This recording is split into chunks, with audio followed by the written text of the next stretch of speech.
본문은 우리에게 고난이 찾아올 때 어떻게 살아야 하는가를 말씀해 주고 있습니다. 8절에서 12절에 보면 베드로는 이 고난 속에서 다른 사람을 사랑하는 삶이 참 중요하다, 얼마나 중요한지 모른다, 이제 그런 얘기들을 강조하기 시작합니다. 사람들은 보통 고난이 오면요 다 마음이 얼어붙기 마련이죠. 그래서 고난 속에 있는 사람들을 보면 남을 사랑하는 모습을 쉽게 찾아보기 힘듭니다. 평상시에는 마음이 넓고 뭐 이렇게 넉넉한 사람 같아도 고난이 계속 겹치는 가운데 그 상대방을 끝까지 덮어주고 이해해주고 사랑해주고 하는 사람은 잘 없어요. 도리어 작은 일로도 오해합니다, 쉽게. 전에는 아무렇지도 않게 넘어갔던 일들도 자기에게 자꾸 어려움이 닥치고 고난이 닥치다 보면은 그 작은 일도 의미가 커져요. 그래서 오해하고 미워하고 이런 게 일반적이죠. 그런데 오늘 본문 8절에서 베드로는 분명히 이렇게 말을 하죠. 형제를 사랑하라. 이 형이 이제 자매로 빠져있으면 형제 자매 사랑하라는 얘기예요. 그럼 우리가 어떻게 형제 자매를 사랑할 수 있겠습니까? 그 앞에 보니까 마음을 같이 할 때 그랬어요. 마음을 같이 하기. 그러니까 우리가 마음을 같이 해야 형제와 자매를 사랑할 수 있다라는 겁니다. 여기 마음을 같이 한다라는 말이 뭐냐면 헬라어에 호모크론이라는 말인데 우리말로는 조화된, 일치된 그런 뜻이에요. 그러니까 질적으로 일치가 되고 또는 동질성을 가졌을 때 어떤 이질적인 면이 없고 너와 나는 하나야, 동질적이야, 이런 상태가 됐을 때 마음을 같이 한다라는 단어를 썼다라는 거예요. 그렇습니다.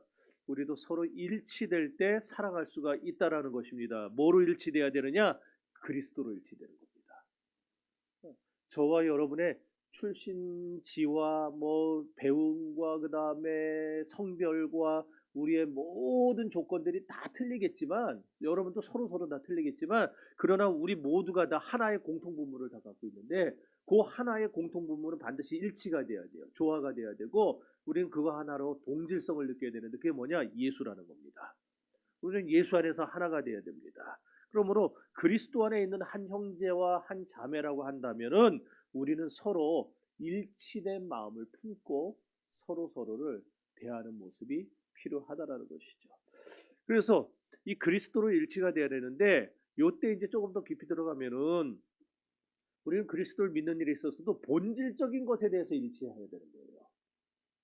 그러니까 신앙생활 할 때 비본질적인 거, 신앙생활 할 때에 우리가 그것이 이렇게 해도 되고 저렇게 해도 되는 그런 문제들이 있잖아요. 그런 문제들에 목숨 걸 필요는 없고 우리가 목숨 걸어야 될 것은요, 가장 본질적인 거, 거기에 목숨을 걸어야 됩니다. 거기서부터 형제와 자매에 대한 사랑이 시작되기 때문에, 그럼 우리가 뭘 해야 되는가, 어떻게 해야 돼, 어떻게 생각해야 되는가에 대해서 똑같이 생각하라는 말은 아닙니다. 서로 다른 의견이 있을 수 있어요, 생활하다 보면. 어떻게 내 생각과 남의 생각이 항상 100% 맞겠습니까? 맞다가도 틀려질 때가 있고 틀렸다가도 맞을 때가 있고 그러잖아요, 사람은. 사람이 다 똑같다 그러면은 정치인들도 다 서로 항상 똑같아야지. 어떨 때는 그렇게 했다가 어떨 때는 또 탁 찢어졌다가 이러잖아요, 막. 그게 사람이에요, 사람. 그러니까 우리가 신앙생활 할 때도 그런 모습이 나타나요. 나하고 안 맞는 게 나와요. 그러나 그것이 비본질적일 때는 그냥 논쟁을 할 수 있고 그거 가지고 우리가 이야기는 서로 할 수는 있어도, 그러나 그것 때문에 우리가 서로 찢어지고 그것 때문에 서로를 원수 대하듯이 하면 안 되는 거예요. 오늘 본문에서 마음을 같이 하라 이 말, 그리스도인들은 가장 근원적이고 본질적인 면에 있어서 절대 이의가 없어야 됩니다. 일치해야 됩니다. 다시 말합니다. 비본질적인 것에 대해서는 다를 수 있어요. 그러나 본질적인 것, 근원적인 것에 대해서는 우리가 절대 양보하면 안 됩니다. 그런 마음이 우리 안에 딱 있을 때에 우리가 형제와 자매를 용납하고 사랑해 줄 수가 있다는 거예요. 저 사람이 나하고 조금 틀리고 하더라도 이게 뭐 본질적인 게 아니라면 덮어줄 수 있고 용납할 수 있는 거. 그러나 본질적으로 잘못된 걸 말한다, 잘못된 걸 교회 안에서 주장하기 시작한다, 그럼 그거는 덮어주고 용서해주고 그거 안 돼요. 철저하게 내 살을 도려낼 심정으로 잘라내야 됩니다. 그래서 이렇게 근본적인 것에 대해서 우리가 함께 마음을 모으면서 우리가 해야 할 일을 해야 됩니다. 베드로가 지금 그 얘기를 하려고 그러는 건데, 우리가 해야 될 일이 뭐냐? 우리의 마음을 다하고 뜻을 다해서 우리의 마음을 그리스도로 하나로 뭉쳐서 해야 될 일이 뭐냐? 복음 전파라는 거예요. 복음 전파의 공동 목표를 향해서 우리는 똑같이 주님의 심장을 가지고 나아가야 됩니다. 여기서부터 그리스도인들의 형제 사랑과 자매 사랑이 시작된다는 거예요. 그 다음에 8절을 계속해서 보세요. 그러면은 동정하며라고 했죠. 동정하며, 마음을 같이 하여, 그 다음에 동정하며가 나왔는데, 우리가 전에 쓰던 개역 성경은 체율하며라고 그랬어요. 체율하며. 그 헬라어의 쉼파테스라고 하는 말인데, 두 개의 단어가 합성된 겁니다. 함께라는 뜻의 쉰과 느낀다라는 뜻의 파스코가 서로 덧붙여진 단어예요. 그래서 기쁨이나, 어떤 기쁨이냐? 그러니까 그리스도인의 체율이란 형제자매의 기쁨, 형제자매의 슬픔, 형제자매의 삶의 모든 삶의 현장에 동참해서 그들의 감정을 함께 느끼는 삶의 태도, 이게 체율이라는 거예요. 여러분, 이게 굉장히 중요합니다. 우리가 정말 형제자매를 사랑하는 교제를 나누기 위해서는요, 그들의 기쁨만이 아니라 우리가 그들의 슬픔에도 동참할 수가 있어야 됩니다. 그래서 성경도 말씀하죠. 즐거워하는 자들로 함께 즐거워하고 우는 자들로 함께 울라. 사실 우는 사람과 함께 우는 거 그렇게 어렵지는 않아요. 우는 사람 옆에서는요, 함께 울어주는 게 어지간하면은 같이 울어줄 수 있어요. 눈물이 나요. 그런데 즐거워하는 사람 옆에서 함께 즐거워하는 거는 되게 어렵습니다. 출세해서 막 그냥 즐거워하는 사람, 잘난 척하는 사람, 막 와가지고 자랑해야 되는 사람 옆에서 내일처럼 그렇게 기뻐해 줄 수 있는 사람은 거의 없을 겁니다. 성공한 사람 옆에서 함께 즐거워하는 거 쉽지 않습니다.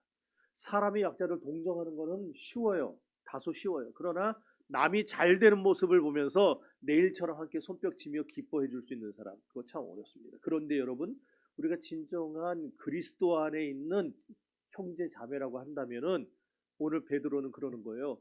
그들과 함께 체휼해라. 그 뭐예요? 그들과 같이 느끼라는 거예요. 그들의 슬픔을 느끼듯이 그들의 기쁨도 함께 느껴줘라. 그들의 현장에 들어가서 함께 즐거워해라. 한 지체의식을 가지라는 거겠죠? 그래야 우리가 그들의 슬픔과 기쁨에 동참할 때 거기서 진짜 형제 사랑과 자매 사랑이 나오는 겁니다. 그러니까 우리가 말과 혀로 아무리 사랑한다고 해도 우리가 진심을 담아서 보여주지 않으면은 알죠. 애기들도 알잖아요. 애기들도 알아요. 나를 아끼고 사랑하는지 애기들도 알아요. 근데 어른들이 왜 모르겠어요? 그러니까 우리가 교회 안에 들어온 우리의 지체들을 사랑합니다 말하는 거, 그게 중요한 게 아니고, 사랑합니다 말 안 하는 것보단 낫겠죠. 그러나 사랑한다고 말을 했으면 우리의 진심을 거기 담을 수 있어야 돼요. 체휼해야 된다는 겁니다. 이게 중요해요. 그 다음에 8절 계속해서 보면은 불쌍히 여기라고 했어요. 불쌍히 여기라. 제가 몇 주 그냥 계속 하다가 오늘 왜 이렇게 힘이 없냐, 약을 얼마나 때려 넣는지 지금 해롱해롱 돼서 그래요. 여기 성경을 연구해 보면요, 하나님의 속성 가운데 제일 강조된 속성이 이 불쌍히 여기시는 거, 긍휼히 여긴다라고 그러죠. 성경에는 긍휼히 여기신다라고 나와요. 이 불쌍히 여기시는 거, 긍휼히 여기시는 거, 이게 하나님의 속성 중에 제일 많이 강조되는 속성이라는 거예요. 그래서 성경은 하나님을 소개할 때 언제나 긍휼이 풍성하신 하나님, 그렇게 소개를 해줍니다. 긍휼이 풍성하신. 그 복음서도 읽어보세요. 예수님이 이 방황하는 그런 수많은 무리들을 보실 때마다 예수님이 그들을 보면서 뭐라 그러셨냐면 불쌍히 여기셨다 그랬어요. 무리를 불쌍히 여기사 그러셨어요. 네. 여러분들은 어떻습니까? 우리 주님은 주변의 무리들을 불쌍히 여기셨는데, 우리는 우리 주변의 사람들을 바라보면서 무엇을 느끼십니까? 그들을 불쌍히 여기고 계십니까? 주님이 무리를 바라보시던 그 눈으로 그들을 바라보고 계십니까? 그리스도 없이 무작정 살아가는 그 영혼들을 바라보면서 그들을 불쌍히 여기는 마음을 갖고 있느냐는 말입니다. 불신자들만이 아니고 우리 신자들 사이에서 불쌍히 여기는 마음은 있어야 됩니다. 네, 여러분, 우리 같은 교회를 섬기고 있지만 우리 교회를 섬기는 사람들을 서로서로를 불쌍히 여기는 마음들이 우리 안에 있어야 돼요. 그런 마음을 가져야 될 줄로 믿습니다. 그럴 때 우리 교회가 놀랍도록 달라지게 될 거예요. 놀랍도록. 현대교회에 사랑받지 못하고 막 진짜 남에게 인정받고 싶어하는 사람들이 세고 셌습니다. 그 사람들이 대형교회 가서 인정을 못 받아요. 대형교회 가면은요, 뭐 다는 아닌데 급비를 다 나눠요. 급을. 그래서 거기 못 들어. 그러니까 교회 적응 못하고 나왔다 또 들어갔다 또 나왔다가, 그런데 작은 교회는 잘 못 가고 큰 교회만 돌아요. 그래도 어쩌다 한번 작은 교회도 와요. 작은 교회 왔는데 작은 교회는 또 이렇게 저거 왜 안 나, 저것도 신천지 아니야, 저것도 이러고 쳐다봐요. 어디도 적응을 못해요. 그래서 지금 통계를 제가 봤는데 언제 한번 얘기를 했던 것 같아요. 코로나 끝나고 나서 한국 교회 안에 안 나가 교인들, 그전에는 나갔어요. 그전에는 교회에 출석을 했는데 코로나 끝나면서 교회 출석을 안 하고 방송으로만 예배를 드리는 사람들이 27%인가 28%가 성장했대요. 늘었대요. 그러니까 교회에 예배 나오던 사람 28%는 사라진 거예요. 심각한 상황이 됐어요. 여러분, 우리는 우리 교회에 들어오는 사람들을 기존에 알던 분들이라도, 여러분 서로 잘 알지만 서로를 좀 불쌍히 여기시고, 어디가 못나고 저기에서 불쌍히 여란 말이 아니고 예수님의 마음을 품으라는 거예요. 예수님의 마음. 그러니까 사랑하는 마음을 품고 우리가 서로를, 그리고 우리 교회에 들어오는 사람들을 그렇게 바라볼 수 있게 되기를 바랍니다. 사실 저도 그렇고 여러분도 그렇고 우리 중에 어느 누구도 뭐 실수 하나 하지 않고 완벽하게 허물 하나 없이 살아가는 사람이 어디 있습니까? 없어요. 그러므로 이렇게 불쌍히 여기는 태도야말로, 이런 태도가 없이는 그리스도인들의 교제는 언제든지 깨질 수 있는 겁니다. 나도 허물 많고 여러분도 허물 많는데 허물 많은 사람들이 서로 재고 뭐하고 이러면 부딪히는 것밖에 더 있겠어요? 그럼 깨져요. 그럼 깨져. 그래서 우리는 서로가 서로를 바라볼 때, 제가 여러분에게 살갑게 대하지 못해도 여러분들 저를 불쌍히 보시고 저도 여러분을 매일같이 불쌍히 여기면서 하나님 앞에 여러분의 문제를 대신 끌고 나가서 기도하고, 우리가 그런 관계가 되어야 할 줄로 믿습니다. 자, 또 그 다음에 8절 맨 마지막에 보니까 겸손하라 그랬어요. 겸손하라. 신자들이, 믿는 사람들이 형제자매 사랑을 지속하기 위해서 이 겸손의 태도가 또 굉장히 중요합니다. 그래서 특별히 빌립보서 2장 같은 데 보면은 바울이 겸손의 문제를 굉장히 잘 보여주죠. 근데 거기서 겸손의 가장 훌륭한 모본으로 바울이 제시한 분이 있죠. 누굽니까? 너희 안에 이 마음을 품으라, 곧 그리스도 예수의 마음이니. 바울이 거기서 겸손의 가장 큰 모범으로, 모델로 내세운 분이 누구예요? 예수 그리스도예요. 예수 그리스도. 우리는 예수 그리스도의 겸손을 본받아야 되는 겁니다. 그런데 겸손이라고 다 좋은 겸손은 아니에요. 나쁜 겸손이 있어요. 어떤 게 나쁜 겸손이냐? 골로새서 2장 18절 보면은 그리스도인이 절대로 해서는 안 될 겸손이 있는데, 따라합시다. 누구든지 일부러 겸손함과, 일부러 겸손한 척하는 거. 어디에 개역 개정에서는요, 우리 그 개역 성경에서는 일부러라 그랬고, 우리 지금 쓰는 개역 개정은 꾸며낸이라고 해요. 꾸며낸 겸손. 그러니까 겸손을 가장하는 걸 얘기하는 거예요. 겸손은 반드시 필요해요, 안 필요해요? 해죠. 우리에게 다 겸손이 필요합니다. 그리스도인들이 서로 형제 사랑하고 자매 사랑할 때 반드시 겸손함이 있어야 돼요. 그런데 겸손을 꾸며내서 하지는 말라는 거예요. 그거는 해서는 안 될 겸손이라는 겁니다. 가장된 겸손. 그게 발각되고 드러날 때는 헤어나올 수 없는 상처를 줘요. 그러니까 꾸며낸 겸손으로 살지 말고 진정 그리스도께서 우리에게 보여주신 겸손의 모범으로 돌아가서 겸손해야 됩니다. 그래서 겸손의 핵심이 뭐냐 하면은 성경이 뭐라 말하느냐? 한마디로 종의 정신이라고 말을 해줍니다. 종의 정신, 먼저 섬기고자 하는 정신. 이게 바로 예수의 정신 아니에요? 그는 근본 하나님과 본체시나 하나님과 동등됨을 취할 것으로 여기지 아니하시고 오히려 자기를 비워 종의 형체를 가지셨으니 그 십자가에 죽으심이라. 예수님이 이 세상에 오셔서도 우리에게 하신 말씀이 뭐였습니까? 예수님이 그런 말씀을 하셨어요. 나는 마음이 온유하고 겸손하니 내 멍에를 메고 내게 배우라. 예수님이 하신 말씀이죠. 예수님 스스로를 말씀하실 때도 당신을 가리켜서 겸손하다라고 표현할 정도로 겸손의 화신이죠. 겸손의 모범이죠.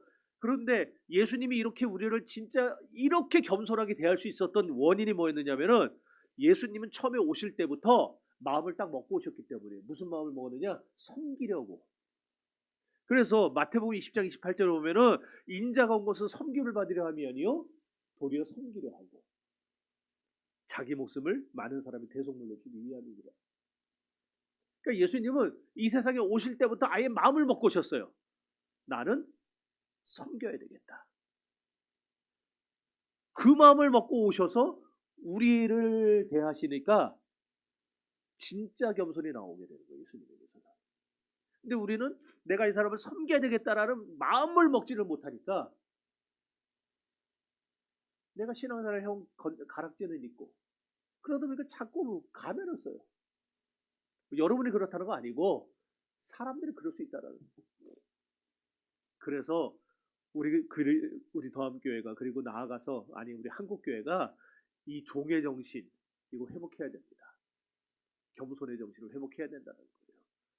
그러니까 딴 교회 말할 거는 필요 없어요. 저는 여기 뭐 더함교회 목사지 내가. 딴 교회 목사면 내가 딴 교회 가서 얘기하지 여기서 뭐라 얘기해요. 그러니까 우리 더함교회만이라도 잘하면 돼요. 우리만이라도 우리가 서로 종의 정신을 회복하고 서로 사랑하고 섬길 수 있게 되기를 바랍니다. 언젠가 한번 말씀을 드린 적이 있는데 한국교회 안에서는요 직분이 계급으로 인식되기 시작했어요. 그죠? 목사, 장로, 권사, 안수집사 이게 직분이 돼버려 이게 계급이 돼버렸어요. 그래갖고 어떤 교회들 보면은 안수집사 할 때는 참 겸손하고 하는데 장로만 되면 그다음부터 이게 눈이 휘가닥해가지고 막 그런 사람들이 있어요. 성경은 뭐라고 우리에게 가르쳐 줍니까? 목사와 장로가 군림하는 직분이 아니에요. 그죠? 안수집사와 권사가 교회에서 존경받고 대접받고 군림하는 직분이 아니에요. 뭐예요? 성경은 먼저 종이 되어 섬기라고 말씀을 하고 있어요. 그렇게 되면은 우리가 원하지 않고 의도하지 않았어도 자연히 어떻게 돼요? 사람들이 존경해요. 성도들이 존경한다고요. 그런 목회자, 그런 장로님, 그런 집사님, 그런 권사님들을 교인들이 말을 안 해도 참 저분 참 귀한 분이다. 우리 교회 정말 꼭 필요한 분이다. 그렇게 인정합니다. 우리 교회가 그렇게 되기를 바랍니다. 물론 섬기는 방법은 사람마다 다 틀릴 수 있어요. 중요한 거는 우리가 섬기고자 하는 마음을 갖고 있느냐는 거죠. 우리 모두가 받으려고만 하고 지배하려고만 하는 그런 인간관계 그건 깨지기 쉽습니다.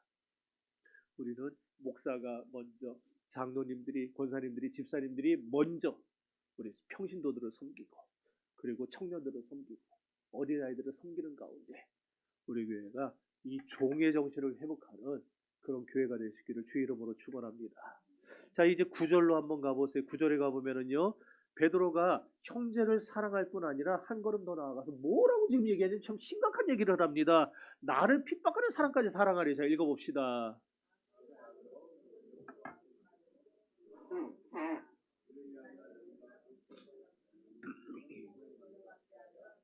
아멘. 나를 악하게 대하는 사람들 있어요. 살다 보면은 나에게 욕하고 험담하는 사람들이 있어요. 이때니까요. 그런 사람들을 용서하고 참아주라는 거예요. 악을 악으로 갚지 말고 욕을 욕으로 갚지 말고. 이게 진정한 그리스도인다운 태도라는 겁니다. 그럼 이런 태도로 그들과 관계를 맺기 위해서 우리가 어떻게 해야 되는가? 첫째로 내가 직접 원수를 갚지 말아야 된대요.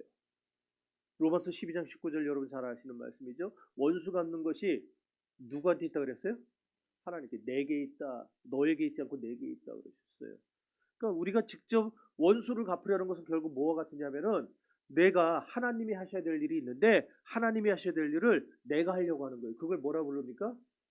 회사에 가면은 부장이 있고 차장이 있고 과장이 있고 할 텐데 과장이 대리가 차장이 해야 될 일을 자기가 하려고 하면 그걸 뭐라 불러요?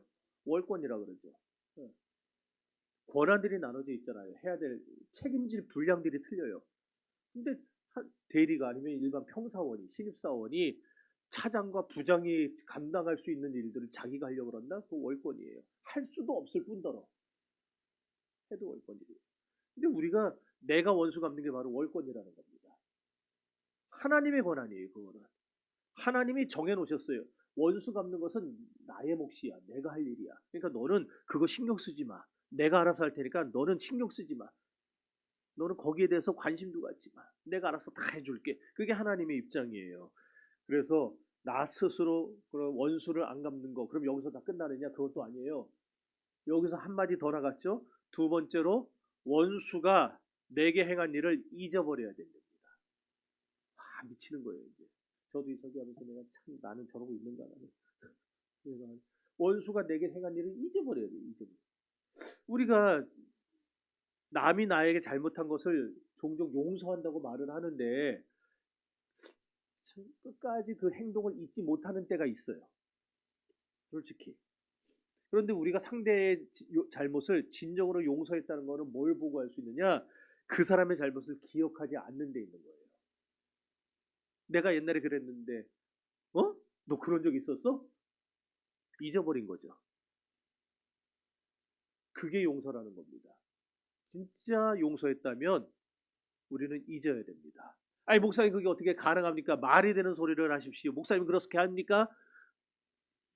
왜 절 기준으로 삼으려고 그래요? 하나님이 그렇다고 하셨다는데. 여러분 하나님이 우리를 가리켜서 우리 죄를 그 가늠하다 현장에 잡혀온 여자에게 주님이 뭐라 그러셨죠? 나도 너를 정죄하지 않으노니 가서 다시는 죄를 범치 말라. 나도 너를 정죄하지 않노니 용서해 주셨죠. 더 나아가서 하나님은 여기 있는 저와 여러분의 죄를 용서해 주셨어요. 자 그러면 하나님이 용서해 주시다 말하고 우리처럼 시간 지나서 또 어느 날 갑자기 또 탁 생각하면 갑자기 기분 나쁘신 거예요. 저 새끼 저거 그냥 이래가지고 한번 확 아까 이러시는 분이라면은 불안해서 어떻게 살아요 우리가. 불안해서. 근데 지금 우리가 이렇게 막 정신 못 차리고 사는 이유가 뭐예요? 하나님이 용서해 준 것을 다시는 기억하지 않으시니까. 왜 못 믿어요? 믿으세요. 아멘. 할렐루야. 예. 어떻게 해서 믿을 수 있느냐? 이사야서에 보면은 우리의 죄가가 동이 서에서 먼 것 같이 우리 죄를 등 뒤로 던져버리셨다 그랬잖아요. 제가 옛날에 한번 했잖아요 이거 주일날. 우리 등 뒤로 던져버렸어요. 아니 우리 등 뒤가 아니지 하나님 등 뒤로 던져버리셨어요. 동이 서에서 먼 것 같이 던져버리고 뭐 했냐니까 기억도 안 하신다 그랬어요. 기억도. 그게 하나님이세요. 하나님 아무개 장로야, 아무개 권사야, 아무개 집사야, 아무개 목사야, 내가 너를 용서한다라고 했을 때에 적어놓고 말은 용서한다놓고 심심할 때마다 펴보고 이놈의 새끼 오고 그랬었지. 이게 아니고 우리를 용서한다 한 다음에는 여기 있는 거 싹 지워버리고 다 파쇄해버리고 던져버리고 머릿속에서도 메모리 싹 그냥 포맷해버리고 우리가 죄 지은 거를 기억도 안 하죠. 왜 이렇게 아멘이 말라 비틀어졌어요. 제가 전혀 이렇게 짧게 한다고 여러분도 그러면 되겠습니까? 또 미가서, 저 구약 성경에 이제 미가서가 나와요. 여러분들 이번에 읽으셨을 거예요. 미가서 7장 19절 가면은 다시 우리를 긍휼히 여기셔서 우리의 죄악을 발로 밟으시고 우리의 모든 죄를 깊은 바다로 던지셨다 그래요. 이거 진짜 말하는 우리의 죄를 발로 밟으시고 그거를 깊은 바다로 던져가지고 떠오르지 못하도록 우리 죄를 생각지도 않으려고 기억하지도 않으려고. 여러분 이렇게 바다에 우리 죄를 던져주시는 하나님이 얼마나 자비하신 분입니까? 여러분 그런 하나님을 모시고 있는 거예요 지금. 또 이사야 38장 17절 가보면 이렇게 말합니다. 따라합시다. 나의 모든 죄는 주의 등 뒤에 던지셨나이다. 네, 주님의 등 뒤에. 하나님은 우리의 모든 죄를 이렇게 하나님의 등 뒤로 던져버리셨습니다. 예수를 구주로 믿은 순간 우리의 모든 죄, 여러분의 모든 죄는 하나님의 등 뒤에 있는 줄 믿으시기 바랍니다. 등 뒤에 있으면 보이겠어요? 안 보이겠어요? 네. 아니, 힘든데 자꾸 큰 소리 치게 만들어요. 안 보여, 안 보여, 안 보여요. 우리도 남들의 잘못을 잊을 수 있어야 됩니다. 우리 등 뒤에 버려야 됩니다. 그러니까 여러분이 저에게 잘못하면 저도 등 뒤에 버리고 잊어버려야 되고, 제가 여러분에게 잘못한 것도 여러분들은 등 뒤에 던져버리고 잊어버리시기를 바랍니다. 아멘 안 하는 사람 내가 지금 딱 듣고 있었어요. 근데 이걸로 또 끝나느냐? 이게 아니요. 나 참 죽겠어요. 여기서 끝나면은 그나마 좀 괜찮은데, 베드로가 참 아주 확인사살을 합니다. 세 번째로, 진짜 용서가 뭐냐? 이게 진짜 용서래요. 그리스도인은 원수를 축복해야 된답니다. 환장해요. 솔직히 저희가 개인적으로 경험해 본 것 중에 이게 제일 어려웠어요. 원수를 갚지 않기로 결심하고 그의 잘못을 덮어주고 용서하고 잊어버리는 것까지는 어떻게든 해보는데, 그 사람에게 복을 빌어준다? 그 사람 축복한다? 진짜 힘들었습니다. 막 부들부들 떨리는 거 아시죠? 막 부들부들 떨리고 이가 갈리면서 내가 그 인간을 진짜 이런 거가 녹아질 때까지, 그리고 그 사람을 축복하게 되기까지 진짜 오랫동안 고통했어요. 몇 년이 걸렸습니다. 용서하기까지가. 나를 괴롭히는 사람, 내 마음에 상처 준 사람, 생각만 해도 괴로운 사람을 위해 복을 빈다는 게 얼마나 힘든 일인지는 여러분 해본 분들은 아셔요. 해본 분들. 진짜. 그런데 참 실제로 축복하게 되잖아요. 그러면은 우리의 신앙의 유익이 나타나더라고요. 축복하면서부터 내 마음에 쓴뿌리가, 상처가 아물어요. 그 전까지는 계속 이게 있었거든요. 쓴뿌리가. 그래서 툭 할 때 그냥 한 번씩 툭툭 튀어 올라왔는데, 이 축복의 단계까지 나간 다음부터는 이 쓴뿌리가 어느 순간 쓱 사라져버리더라고요. 그래서 진짜 아무렇지도 않게 되더라고요.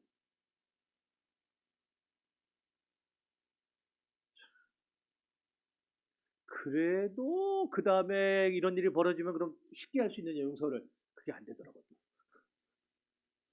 그래서 우리가 신앙생활이라는 거는 죽을 때까지, 천국 갈 때까지 계속 이런 훈련을 계속하는 과정인 것 같아요. 자, 그런데 이렇게 베드로가 이렇게 원수를 위해 복을 빌라고 한 다음에 뭐라고 말하냐면은요. 자, 따라합시다. 이를 위하여 너희가 부르심을 입었느니라. 무슨 말이겠어요? 바로 이런 삶이야말로, 이렇게 그리스도인들이 그들을 이해하고 덮어주고 잊어버리고 축복해주고, 이런 삶이야말로 우리 그리스도인들이 살아가야 될 삶이고, 이런 삶을 살라고 저와 여러분을 주님이 부르셨다, 그 얘기입니다. 이런 삶을 살라고. 그래서 예수 믿는 게 진짜 어려운 거예요. 쉬운 게 아닙니다, 예수 믿는다는 게.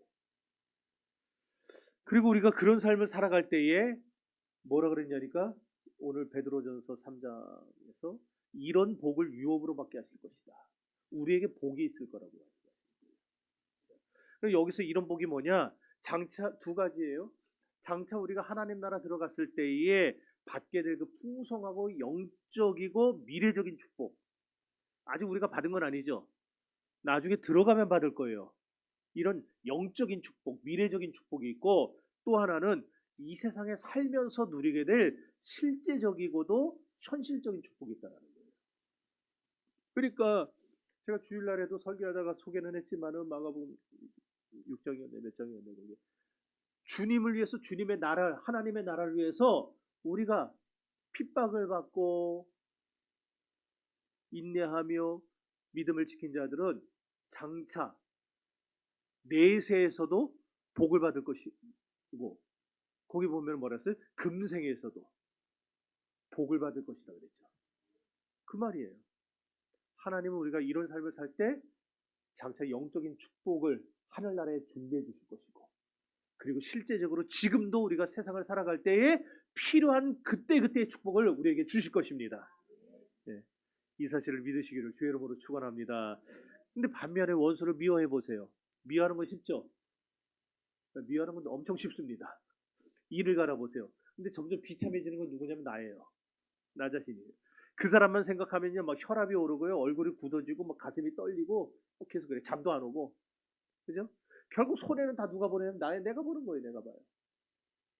그래요. 용서하지 못하면 제일 비참해지는 건 결국 나 자신입니다. 그러니까 우리는 결국 나를 위해서라도, 나 자신을 위해서라도 용서하고 축복할 필요가 있다라는 말이겠죠. 그러니 베드로전서 3장 10절 우리 한번 다 같이 읽어봅시다.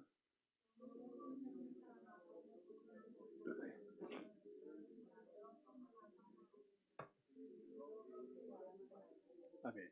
여기서 생명을 사랑하라 이 말은요, 영혼을 사랑하라는 말이 아니고 우리 인생을 사랑하라. 여러분의 인생을 사랑하라. 자기 자신의 인생을 사랑하라. 그 말이에요.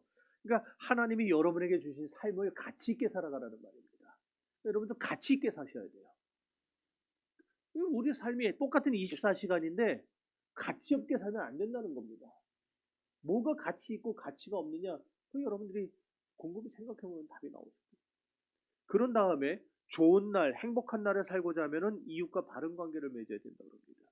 이웃과의 바른 관계 없이 우리가 절대로 행복할 수 없다라는 거예요. 우리 행복을 깨뜨리는 가장 무서운 적은 바로 인간관계의 균열과 분열과 갈등입니다. 그러니까 사람과 사람 사이에서 부부간에도 갈등이 일어나고 자꾸 싸움이 있고 그러면은 마음이 찢어져요. 상처받아요. 교회 내에서도 성도 간에 서로 분열이 있고 다툼이 있고 그러면은 상처받습니다. 이웃들과의 관계에서도 마찬가지고. 그러니까 돈이 아무리 많고 권력이 아무리 있다 한들, 지식이 있다고 한들 인간관계에 금이 가면은요, 우리 가슴에 상처가 깊이 남는 법입니다. 여러분, 그러니 좋은 날 보기를 원하신다면, 여러분의 인생이 아름답기를 원하신다면 바른 인간관계를 가지셔야 된다는 겁니다. 더불어 화평하시기 바랍니다. 더불어 화목하며 서로 사랑할 수 있기를 바랍니다. 그럼 우리가 어떻게 바른 인간관계를 가질 수 있느냐? 첫째로 혀를 조심해야 된다고요. 따라합시다. 악한 말을 그치며 그 입술로 괴유를 말하지 말고. 사람이 억울한 일을 당할 때 우리 지체 중에서 제일 먼저 활동을 시작하는 데가 혀예요. 궁금해 생각해 보세요. 뭔 일 당할 때 제일 먼저 우리가 반응 보이는 건 혀입니다. 그래서 성경이 혀를 금하라 그런 거예요. 근데 그것만으로는 안 되고 11절 보면은요, 악에서 떠나 선을 행하라 그랬어요. 처음에는요, 내게 잘못이 없겠죠. 하지만 내게 잘못한 사람에게 자꾸 일을 갈다 보면은 얼마 후에 나도 그 사람하고 똑같은 짓을 하고 있습니다.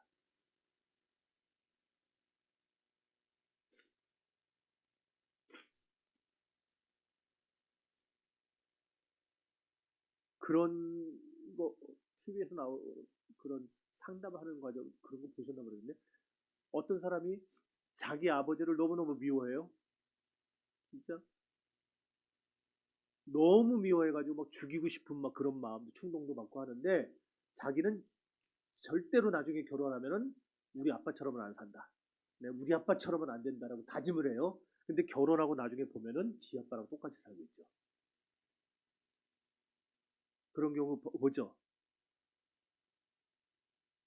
왜 그래요? 자기 아빠 욕을 하고 그렇게 미워하고 저주하고 일을 가는 동안에 자기가 그 모습을 그대로 닮아가는 거예요.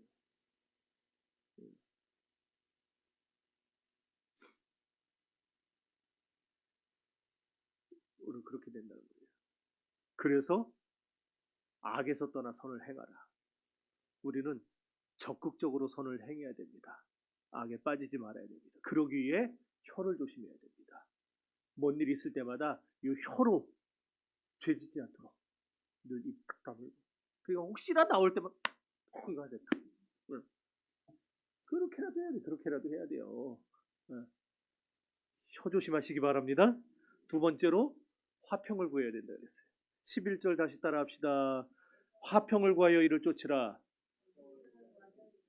자, 바울이 로마서 12장 18절에서 할 수 있거든 모든 사람으로 더불어 평화하라라고 말을 했어요. 화목하라, 평화하라. 예수님도 마태복음 5장 9절에서 화평케 하는 자는 복이 있나니 저희가 하나님의 아들이라 일컬음을 받을 것입니다. 바울도 얘기하고 예수님도 얘기하죠.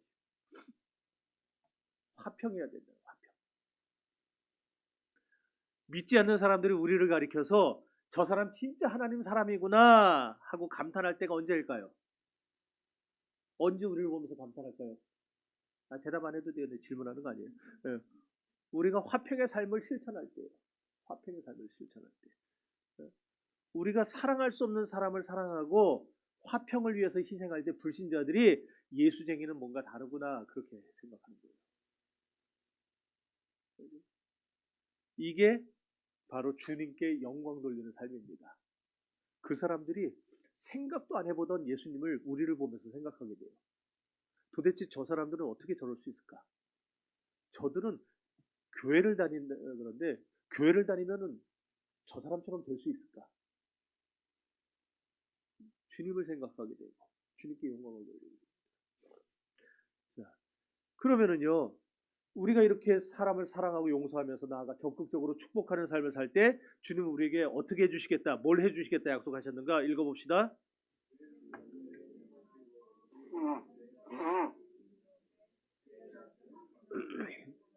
아멘. 아멘.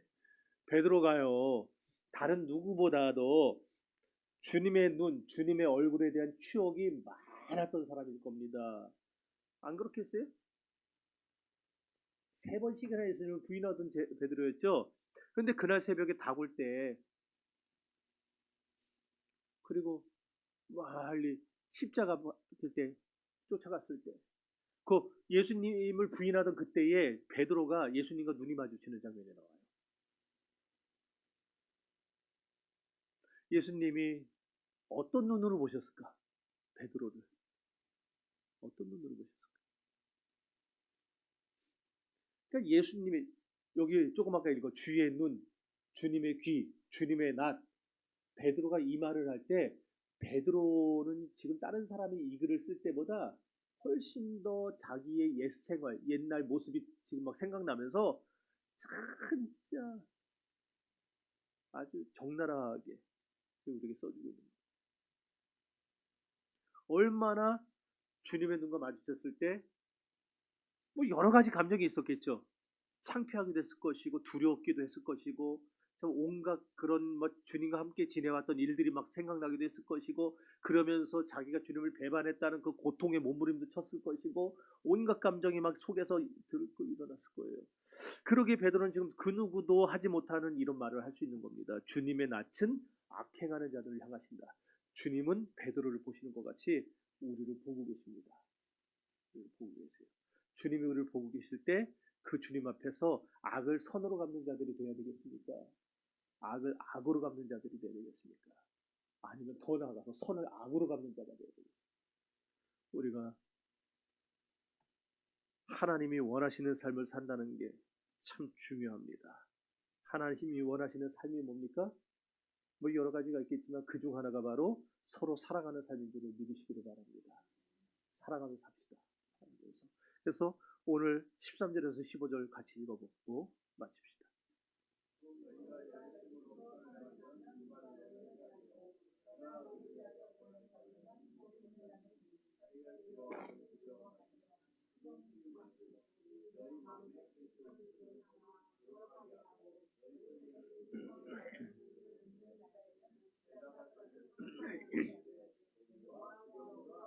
아멘.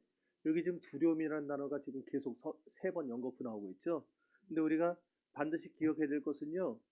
하나님만 두려워하는 사람은 결코 사람을 두려워할 일이 안 생긴다라는 것입니다. 하나님을 두려워하는 사람. 구약의 선지서들을 보면은요. 선지자들이 계속해서 했던 얘기가 뭡니까? 아람, 아수르, 애굽 이런 강대국들, 바벨론 이런 나라들을 두려워하지 말고 누구를 두려워하라고 했어요? 하나님을 두려워하라. 너희 주 여호와를 두려워하라 그랬어요. 여러분, 사람은요 두려워할 수밖에 없는 상황에 직면할 때 쉽게 타협합니다. 쉽게 타협해요. 그러나 여러분, 우리에게 여러분에게 두려워할 수밖에 없는 상황이 닥쳐왔을 때 찾아올 때 제일 먼저 기억해야 되실 것이 있어요. 그게 뭐냐? 거룩하고 죄를 짓지 말아야 된다는 거.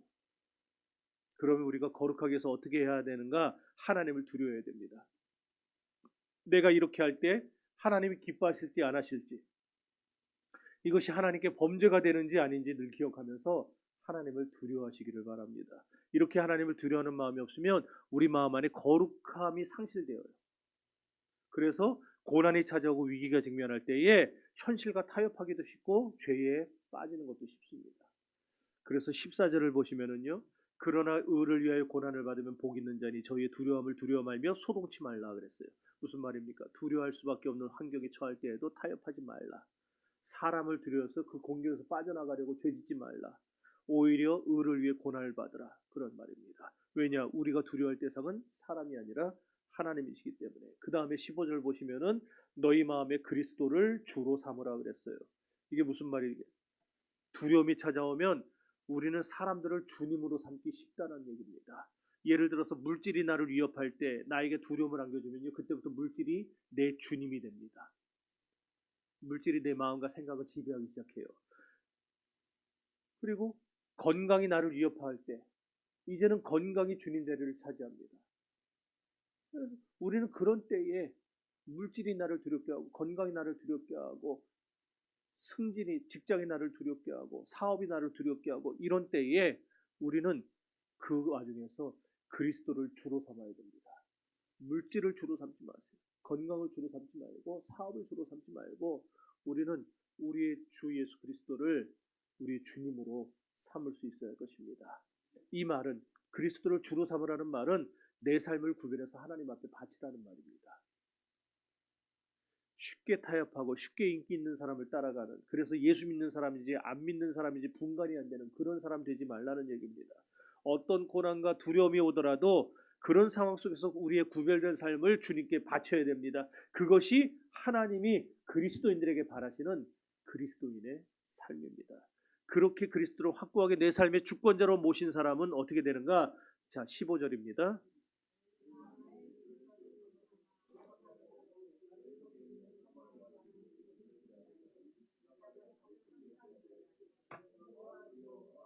아멘. 그렇습니다. 성도는 세상과 타협하지 않는 만큼 전도를 용감하게 할 수 있어요.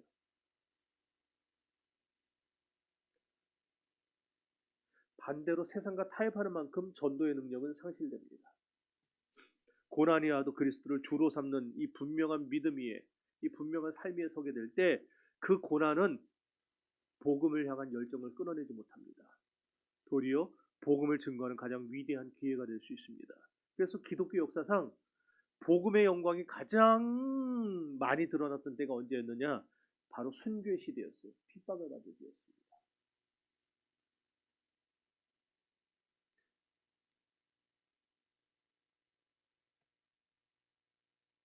아, 내가 그 교회를 까먹었는데 전라도 양동교회가, 전라도에 양동교회라고 있어요? 전라남도. 아, 광주 양동인가? 거기 말하는 건가? 어, 그런가? 그런가? 어, 양동교회. 그 제가 나중에 이제 우리 국내 성지순례 2차 갈 때 거기를 이제 들릴 건데, 양동교회 목사님하고 교인들 77명이 6.25 때 한날 한시에 순교당했어요. 그 교인들 77명이. 근데 그 목사님이 기관총 세례를 받아서 벌집이 되는 때 마지막 남긴 말이 뭔지 아세요? 난 너무 막 눈물이 나더라고요. 마지막으로 죽어가면서 하신 말씀이 저 사람들을 미워하지 마세요.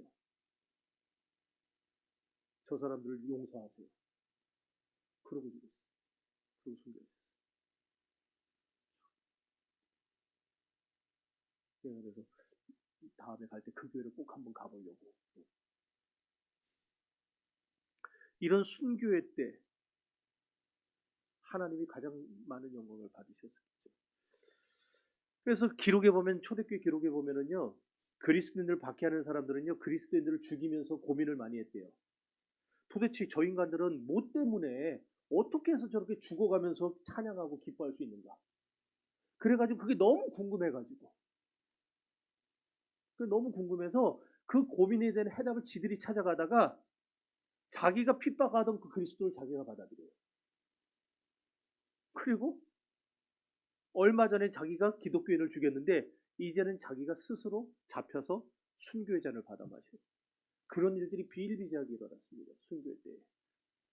이처럼 우리가 세상과 타협하지 않고 신앙의 순교를 지키면은요, 그만큼 우리의 복음 전도는 더욱 빛과 영광을 발휘하게 될 것입니다. 여러분들 순교하라는 말은 아니지만, 여러분 우리가 어쨌든 세상과 타협하지 않는 믿음이 우리에게 있으면 우리가 전하는 복음은 힘이 있을 수밖에 없다는 겁니다. 네. 자, 16절 진짜 마지막입니다.